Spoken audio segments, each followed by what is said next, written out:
Hi, I'm Emma. 2 years ago, my husband Alex and I moved to a quiet village surrounded by nature. It was a big decision, leaving the city's hustle behind, but we felt ready for a new chapter. We wanted a simple life, with fresh air, the sound of the river nearby, and the green embrace of the forest all around us. It felt perfect for us and, someday, we hoped, for the children we dreamed of raising here.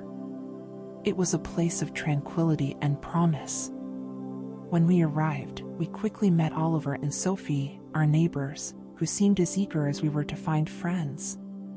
They were close to our age and shared our desire for a peaceful life. Though they didn't have kids either, they were easy to connect with, and we soon found ourselves sharing picnics, evening strolls, and mushroom hunting adventures in the woods. Life felt effortless, almost like a dream we'd both been waiting to live. Oliver, however, traveled a lot for work, often leaving for weeks or even months. During these times, Sophie would ask Alex and me for help with things around her house. At first, it was small tasks, fixing a leaky faucet, helping with the garden, or adjusting a fence. Alex, being his usual helpful self, never hesitated. And neither did I. She was our friend, after all, and I never saw anything unusual in helping her out. But, slowly, I started noticing little things that unsettled me. Sophie's requests for Alex's help increased, and I saw her demeanor subtly change. When she knew Alex was coming over, she would dress up in ways I'd never seen before, elegant, striking. Almost as if she were dressing for a night out instead of fixing up a garden.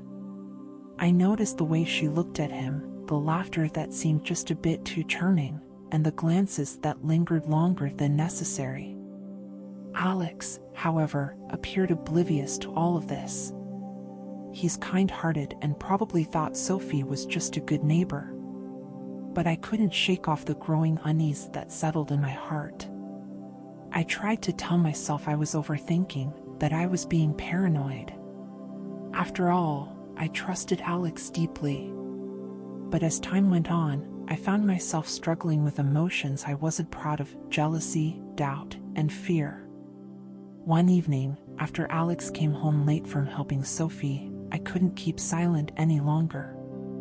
I asked him directly, "Why do you spend so much time over there?" He looked surprised, maybe even hurt, and explained gently, "She's alone, Emma. Oliver's gone so often, and I just want to help." His sincerity soothed me somewhat, but the doubt remained, like a small shadow I couldn't escape. In the weeks that followed, I became increasingly vigilant. I'd find reasons to stop by Sophie's house whenever Alex was there, watching their interactions, looking for some clue that would either calm my fears or confirm them. Every time I visited, Sophie would act as if nothing unusual was going on, but the glances, the little gestures, left me on edge. My anxiety only grew, consuming my thoughts and even entering my dreams. I'd wake up in the middle of the night, haunted by images of Sophie trying to pull Alex away from me. Finally, I confronted Alex more openly. I shared my feelings honestly, expressing my discomfort and my concerns about how Sophie was behaving. Alex listened patiently, his expression serious. After I finished, he took my hand and reassured me, "I never meant to make you feel this way, Emma. I'll be more mindful from now on." His words eased my heart, but I still felt a lingering tension, an instinct that warned me not to let my guard down completely. From that day forward, Alex limited his visits to Sophie's house, and life began to regain its usual rhythm. Sophie, sensing the change, grew more distant, spending her days mostly alone. For a while, I felt as if we'd regained the harmony that had once defined our village life. One evening, though, Sophie showed up at our door with a cake in hand. She smiled sweetly, asking, "Is Alex home?" I could feel my pulse quicken. Something in her eyes made me wary, but I managed a polite smile and accepted the cake. As she left, I felt both relief and a renewed sense of protectiveness over my marriage. That night, I told Alex about her visit. He laughed gently and told me I was overthinking, insisting Sophie was just trying to be friendly. But my instincts told me there was more to it, and I resolved to keep a healthy distance from her. As the weeks passed, Alex and I focused on each other, finding joy in the small moments that made up our daily lives, the shared meals, the quiet evenings, and our conversations about the future.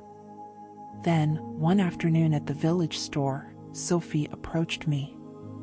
She looked at me with an oddly familiar smile and said, "Your husband is a very helpful man.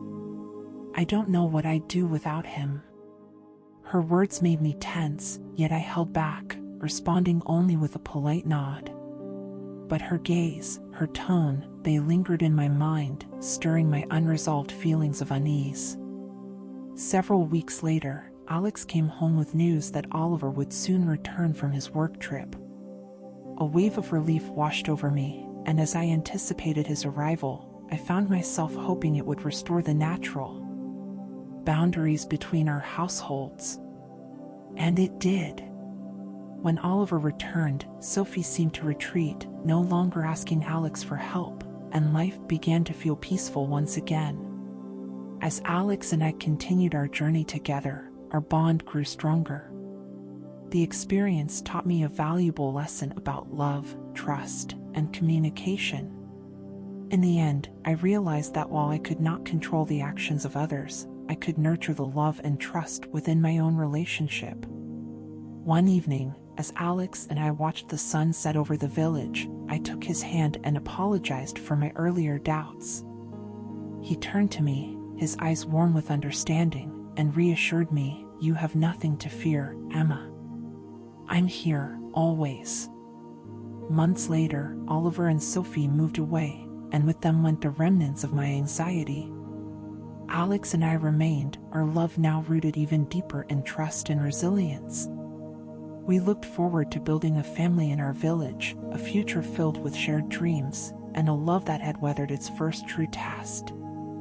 And as time passed, the memory of those days with Sophie faded, leaving behind only the lessons we had learned. It was a chapter closed, yet one that would remain in our hearts. A reminder that love and trust are built not only in the good times but also through challenges, doubts, and, ultimately, mutual understanding. If you enjoyed this video and found it helpful, don't forget to like, subscribe, and share with others. Your support helps us keep creating valuable content. Thank you.